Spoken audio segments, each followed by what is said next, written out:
Top universities 10 లక్షల వరకు scholarship, 100% education loan without any collateral, placement guarantee ఇచ్చే universities and part time opportunity ఇస్తున్న cities, post study work permit opportunity ఇస్తున్న cities, ఎంప్లాయ్మెంట్కి మారడానికి opportunity ఇస్తున్న సిటీస్ అన్నిటి మీద ఒక 1 hour కూర్చొని ప్రాపర్గా మేము చెప్పే సబ్జెక్టు వినగలిగితే మేడం వాళ్ళు ఏమి చేయాల్సిన అవసరం లేదు. అప్లికేషన్ ప్రాపర్గా పెట్టుకొని మొత్తం వాళ్ళు 100% సెటిల్మెంట్ ఆ ప్లేస్లో అయిపోయింది స్టూడెంట్కి. చాలా బాగుంది నాగేంద్ర గారు. అయితే ఎన్ని ఇంటెక్స్ ఉంటాయి పర్ ఇయర్, అండ్ అలాగే అక్కడ అకామిడేషన్స్ మళ్ళీ ఇండియన్ స్టూడెంట్స్తో కనెక్ట్ చేయడం ఇవి మీరు హెల్ప్ చేస్తారా లేకపోతే వాళ్ళకి వాళ్ళు చూసుకోవాలి? లేదు మేడం, ప్రతిదీ మనం సపోర్ట్ ఉంటుంది అందులో.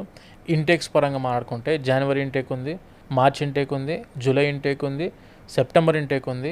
యూకేలో మాస్టర్స్కి యాక్చువల్గా ఎవ్రీ మంత్ ఒక ఇంటేక్ అనుకోవచ్చు. కానీ ఏమిటో ఆ జూన్ జూలైలో జాయిన్ అయితే అదో జోష్ అదొకటి ఉంటుంది. అంటే అవుట్ పాస్ అయిన స్టూడెంట్స్ ఎక్కువ మంది జూన్ జూలైలో అవుట్ పాస్ అయ్యే వాళ్ళు ఉంటారు కాబట్టి వాళ్ళ ఫోకస్ అంతా కూడా సెప్టెంబర్ ఇంటేక్ మీద ఉంటుంది మెజారిటీ. ఇప్పుడు ప్రెసెంట్ మనం marketing are university applications open అయింది కూడా సెప్టెంబర్ ఇంటేక్కి.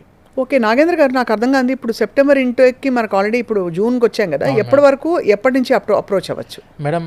యాక్చువల్గా సెప్టెంబర్ ఇంటేక్కి వెళ్దాం అనుకున్న స్టూడెంట్స్ కొంచెం తొందరగా ఇప్పుడే అప్రోచ్ అవుతే చాలా బెనిఫిట్స్ ఉన్నాయి స్టూడెంట్స్కి. ఓకే, ఒకటి ఎర్లీ బర్డ్ స్కాలర్షిప్ ఓపెన్ ఉంది ఇప్పుడు.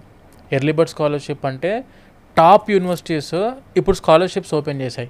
వాళ్ళు అనుకున్న కోర్సులో మంచి యూనివర్సిటీ అప్లికేషన్స్ ఓపెన్ ఉంటాయి ఇప్పుడే. రైట్, ఆ అప్లికేషన్స్ క్లోజ్ అయిపోయిన తర్వాత మనం వేరే యూనివర్సిటీ చూస్ చేసుకోవాల్సి ఉంటుంది. కాబట్టి ఇప్పుడే వస్తే మంచి యూనివర్సిటీస్ దొరుకుతాయి. ఎర్లీ బర్డ్ స్కాలర్షిప్కి అప్లై చేయొచ్చు. 100% 10 లక్షల వరకు స్కాలర్షిప్ తీసుకునే అవకాశం ఇప్పుడు వస్తుంటుంది.